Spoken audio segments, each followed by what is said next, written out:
Говорят, что сильные не плачут. Говорят, им нипочем гроза. Просто эти люди часто прячут красные от слез глаза. Говорят, что сильные все могут жить без теплых слов и без любви.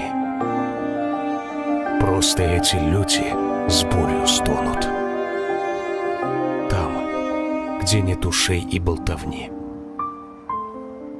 Говорят, что сильным все дается без усилия и без труда. Просто этим людям удается всю усталость утаить всегда. Говорят, что сильным стать несложно. Это как умножить 2 на 2. Говорить, конечно, все возможно. Только трудно сильным быть всегда. Людей неинтересных в мире нет. Их судьбы, как истории планет. У каждой все особое, свое. И нет планет, похожих на нее.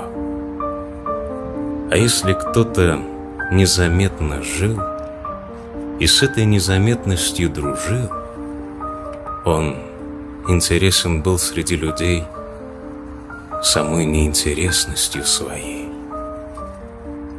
У каждого свой тайный личный мир. Есть в мире этом самый лучший миг.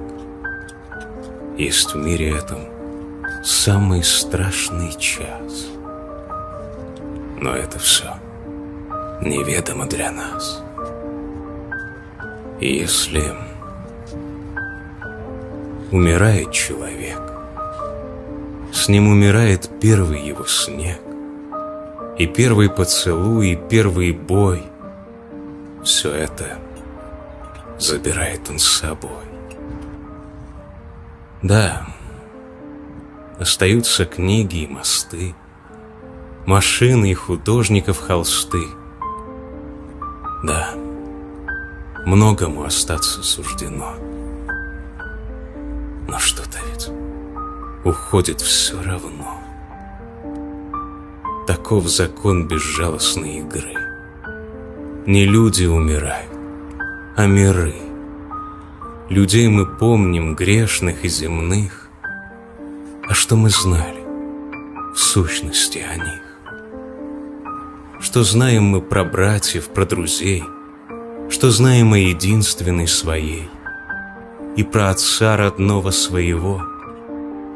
Мы, зная все, не знаем ничего. Уходят люди, их не возвратить, их тайные миры не возродить. И каждый раз мне хочется опять от этой невозвратности